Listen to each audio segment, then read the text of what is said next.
Proprio domenica leggevo un giornale che la vera emergenza in realtà adesso non è tanto l'immigrazione, ma quanto il fatto che i nostri giovani vadano all'estero. Infatti riportavano i dati che su 100.000 ragazzi italiani che sono andati via, sono entrati in Italia l'anno scorso 50.000 immigrati stranieri. Per cui io da questo punto di vista avevo già notato che nei nostri servizi ci sono meno immigrati. Sandonà, dopo Mestre, era la città che aveva più immigrati nella provincia di Venezia. I consultori familiari sono stati subito investiti di questa nuova emergenza, hanno reagito bene.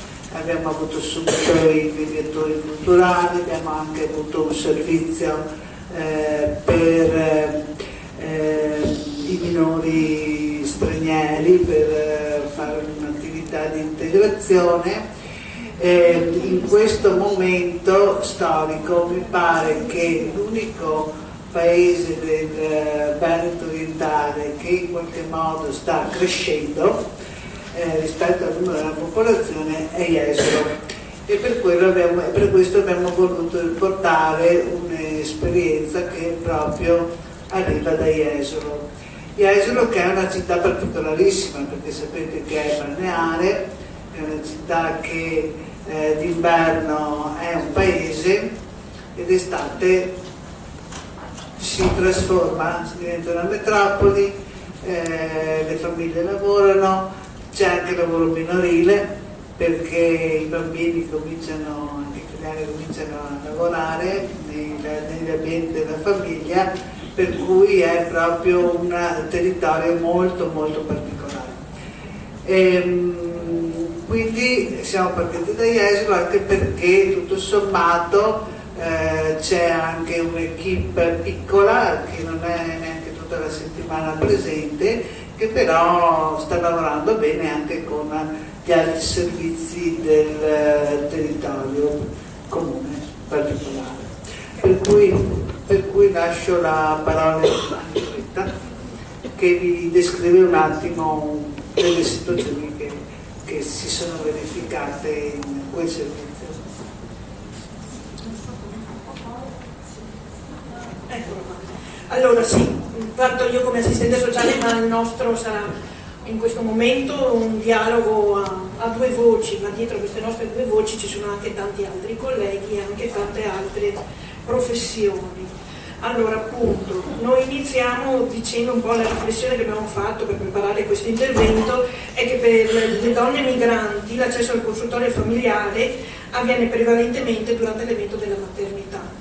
Giustamente prima parlando con Annalisa si diceva maternità voluta e anche non voluta, quindi abbiamo tutto il percorso di accompagnamento alla maternità, ma abbiamo anche l'interruzione volontaria della gravidanza. Però per madri migranti non pensiamo solo alla componente femminile della coppia immigrata, ma anche, e noi abbiamo questo fenomeno in particolare a Jesolo, della donna straniera che convive o sposa l'uomo italiano, in particolar modo, o anche la donna sola che lavora in Italia e che magari appunto si trova ad essere appunto aspettare un bambino ma come singolo.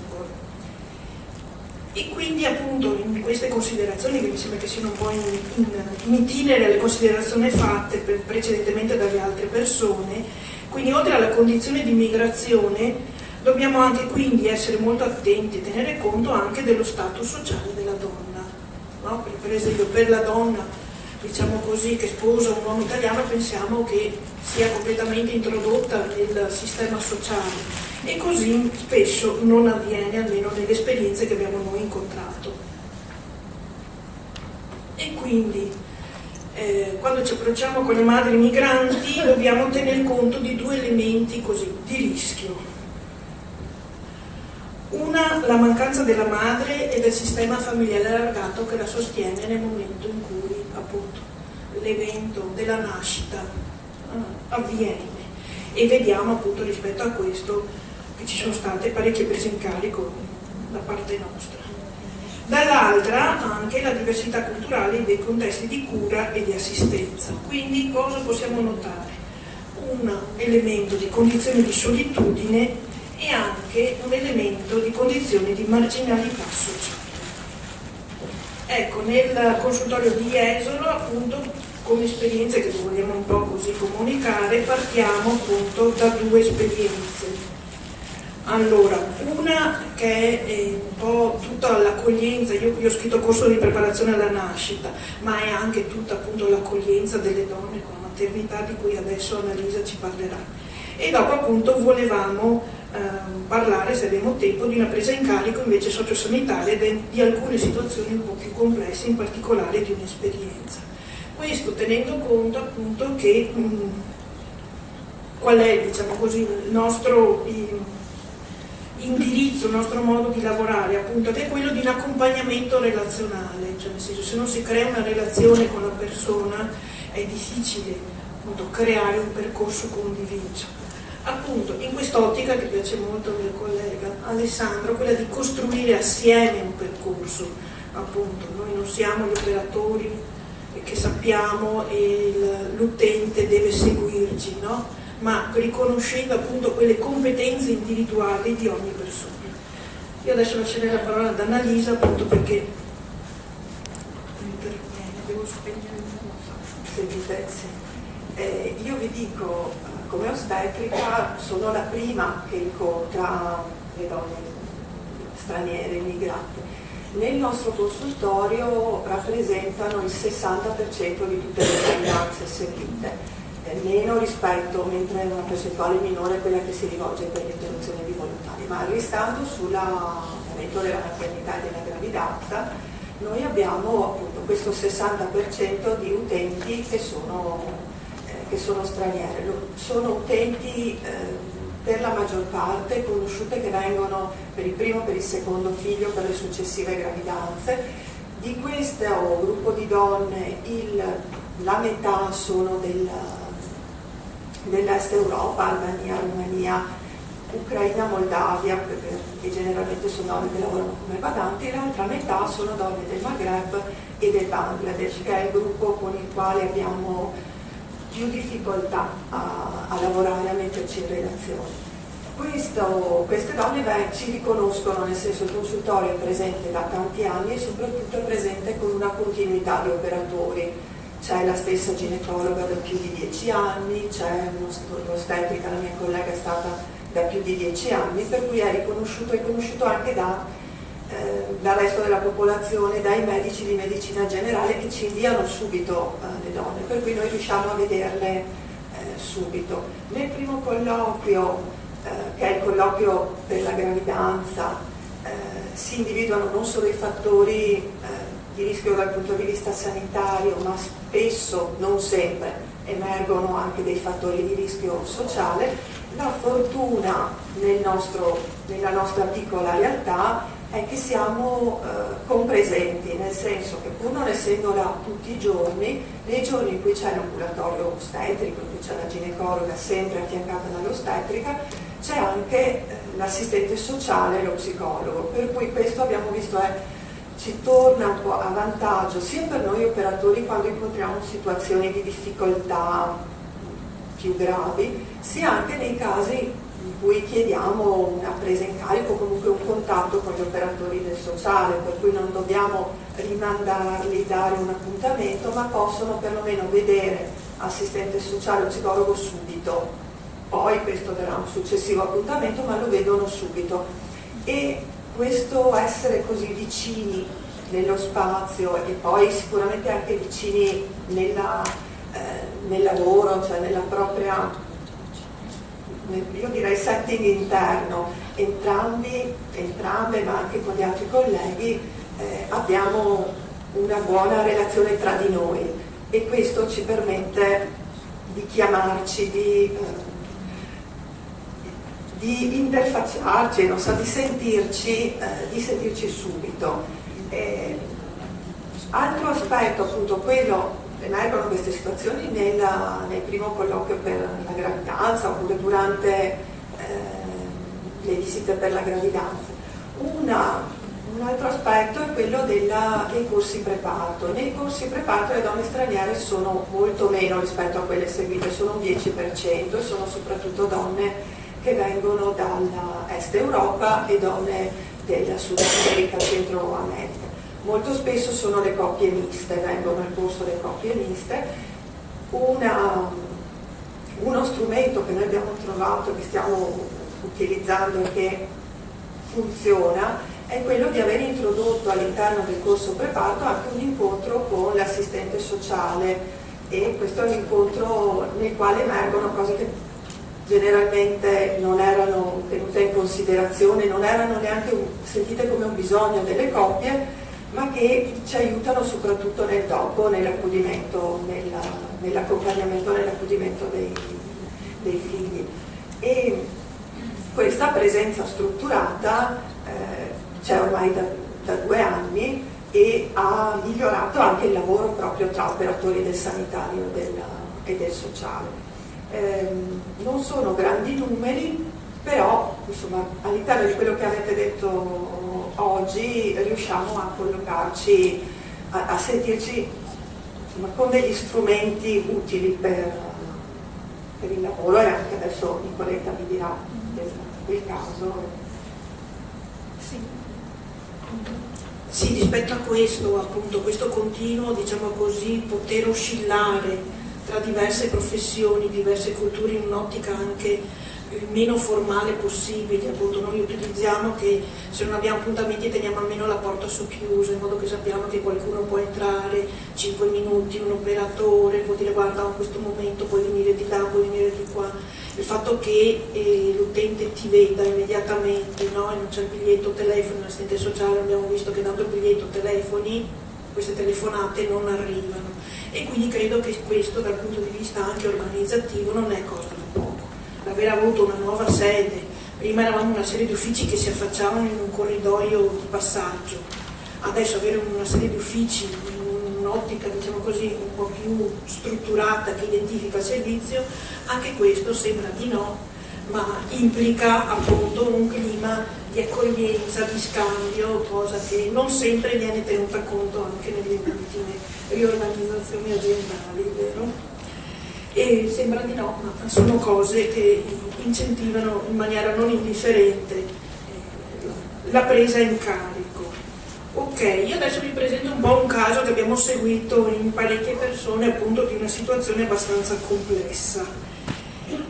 E è stata appunto costruita una rete di supporto. Allora, è una situazione di una donna di origine vietnamita sposata con un cittadino italiano, quindi abbiamo appunto questo discorso dei matrimoni misti, che a Jesolo appunto sono una, diciamo così, una determinante abbastanza frequente. Un'altra seconda determinante che noi vediamo ultimamente abbastanza frequente è la seconda gravidanza, nel senso che mentre la donna straniera la prima gravidanza riesce a gestirla abbastanza bene, la gestione di un bambino, nel momento in cui c'è la seconda, tutta la gestione del primogenito risulta problematica, nel senso che c'è un rapporto così stretto tra madre e bambino per cui introdurre un altro bambino, ma introdurre dei tempi diversi di accudimento e anche di attenzione diventa un momento molto critico, nel senso che ho avuto parecchie segnalazioni in questo senso.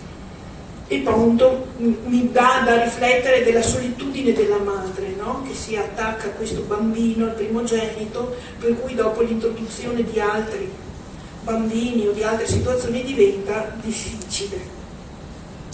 Allora c'è questa seconda gravidanza e il marito, per problemi economici, ma non penso solo per quelli, decide di lavorare all'estero. Quindi la signora era già nella prima gravidanza venuta in consultorio, inizia a frequentare il consultorio con questa seconda gravidanza. Appunto, ci accorgiamo a un certo punto che è sola, senza supporto di una famiglia, nel senso che l'unico punto di riferimento era questo marito, anche se lui aveva una rete parentale, ma era una rete parentale proprio anzi, che certe volte creava più danni che benefici. E abbiamo una segnalazione, ci riceviamo una segnalazione molto allarmata di una conoscente proprio in prossimità del parto, che ha telefonato a tutti i numeri possibili finché appunto ci siamo arrivati. Cosa succede? Che il primogenito non riesce a restare con altri senza la presenza della madre. Cioè proprio mi sembra anche la visita ginecologica eccetera diventa un momento proprio di... avrò avuto 2 anni e mezzo, 1 anno e mezzo,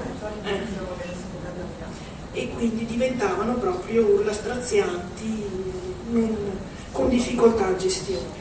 La soluzione che mi portavano era quella: portare anche bambini in ostetricia in reparto nei giorni del ricovero della madre, e diciamo sì, cosa facciamo? Lo facciamo assistere al parto? Sì, anzi proprio i reparti sono quelli che hanno meno, diciamo così, capacità di accogliere altre persone se non l'utente, e quindi dobbiamo riformulare un po' tutta la richiesta. E quindi cosa siamo riusciti a fare? Un'attivazione, appunto, coordinamento di una rete sociale, quindi velocemente monitorare anche a livello sociale se c'erano delle risorse, chi poteva essere d'appoggio, eccetera. Abbiamo appunto impulsato l'IPM. Bene, in questo periodo cerchiamo una famiglia affidataria per l'accoglienza del bambino. Sappiamo le difficoltà nel reperire le famiglie affidatarie. Per fortuna io faccio parte anche dell'equipe adozioni e ho coinvolto una famiglia che conosco che già aveva adottato un bambino, e quindi ho chiesto una collaborazione, quindi questo welfare community di cui Giorgio diceva, cioè questa ricerca anche di reti solidali all'interno. In contemporanea però non potevamo lasciare sulle spalle a questa famiglia tutto, diciamo così, l'onore, l'onere di conoscere questo bambino, di conoscere la mamma. Tutto questo è avvenuto nel giro di una settimana, 10 giorni, sì, non abbiamo avuto tempo di tessere reti, conoscenze. Quindi anche qui abbiamo attivato un'altra risorsa che io ritengo molto molto utile, soprattutto quando si lavora con le famiglie straniere, che è il servizio educativo domiciliare. E quindi abbiamo un po' conosciuto il contesto familiare, ambientale della mamma e del bambino, e in più anche l'abbiamo utilizzato come supporto e mediazione con la famiglia affidataria. E dopo abbiamo avuto anche un'altra conoscenza, un coinvolgimento della rete informale, che l'unica persona appunto che c'era una vicina di casa era nonna Rosina, una signora di 80 anni che ha avuto un ictus, ma metteva a disposizione la sua auto, il suo tempo, e anche lei è stata coinvolta in questo tipo di azione. E quindi appunto il nostro lavoro è stato proprio di un accompagnamento post parto e sostegno educativo domiciliare della madre, e qui appunto è quello importante, cioè nel senso, in un quadro culturale esterno, nel senso che lei fa riferimento a tutta una rete di servizi che appunto è quella nostra, italiana, cioè, proprio perché si possa appropriare di questo involucro esterno, no? E quindi muoversi liberamente al suo interno. Quindi abbiamo fatto tutta una progettazione. Come è andata a finire? Nel senso che questo papà ogni tanto si faceva vivo perché voleva il lavoro all'estero, quando si faceva vivo il primogenito andava in tilt perché rivedeva il papà ma dopo lo doveva rilasciare, e quindi hanno fatto un grosso lavoro di domiciliare, proprio di sostegno. E quindi abbiamo fatto tutto un lavoro che dopo vi dirò, che è tutto un utilizzo prevalente della visita domiciliare e quindi di un lavoro fuori sede. Quindi il nostro lavoro, e soprattutto penso con le persone straniere, se vogliamo incontrare la loro cultura, il loro stile di vita, il loro modello, e conoscere quello anche di andargli incontro, quindi conoscere il loro ambiente di vita. Abbiamo usato appunto un atteggiamento della mediazione come facilitazione dell'individuazione ed espressione dei bisogni, solo che questa era una donna che faceva anche fatica a esplicitare e a riconoscersi di avere dei bisogni, e quindi anche un accompagnamento nella ricerca delle risorse. Noi avevamo un'educatrice a domicilio che con coinvolgimento si proponeva di fare lei, l'accompagno io, c'è bisogno di fare questo, no, non io ero quella che tratteneva, dicevo no, provate a vedere insieme che tipo di soluzione, no? Proprio anche per non andarci a sostituire rispetto a questo.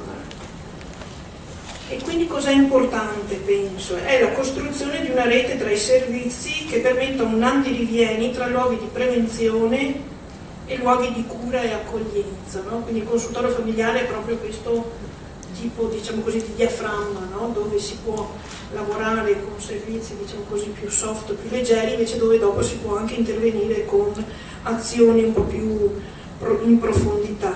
appunto in un'azione complementare e creativa. Anche qui viene fuori il discorso della creatività, no? Nel senso che nessuna delle risposte, ma insieme si crea forse un'altra realtà. E quindi penso che appunto questa esperienza qua ci ha insegnato molto, nel senso che ci abbiamo lavorato una decina di mesi rispetto a questo. Se volete sapere la conclusione, papà ha finito questo lavoro all'estero, è tornato a casa e ha deciso di trasferire tutta la famiglia a Hong Kong. Io nel preparare la relazione, appunto, domenica scorsa c'era un articolo su Repubblica proprio di Hong Kong e diceva che la definisce il paese dell'altrove, e proprio che questa famiglia forse finalmente ha trovato il proprio paese, no? Nel senso una realtà completamente esterna. Concludo anch'io appunto con due riflessioni che appunto prendo appunto anch'io da Marisol Osmoro, dal libro Maternità in esilio. Far vivere a genitori in costruzione, qualunque difficoltà presenti il loro percorso genitoriale, un'adeguata qualità dei legami, nel rispetto dei limiti e delle competenze, pare semplice a dirsi. Sembra un'evidenza addirittura. Eppure quanti sforzi vanno controcorrente rispetto alle abitudini acquisite, in una minuziosa tessitura di interrelazione che esige vigilanza, esige tempo, e con i nostri servizi questo molte volte diventa un lusso, confronto con lo sguardo altrui, resistenza alla voglia di chiudere il caso, no? Dire ma sì, di competenza di altri, se ne occupa non so lo specialista. Una seconda che mi sembra anche in linea un po' quello che diceva appunto, io credo che la cosa importante quando si lavora con le persone straniere è la capacità di creare dei legami, e quindi necessità di creare legami tra il personale curante, il legame tra i genitori, quindi mantenerlo, costruirlo, rafforzarlo, perché sappiamo che certe volte la nascita invece crea l'effetto contrario, mantenere i legami con i paesi d'origine e fra qui e l'altrove. È questo il nostro lavoro.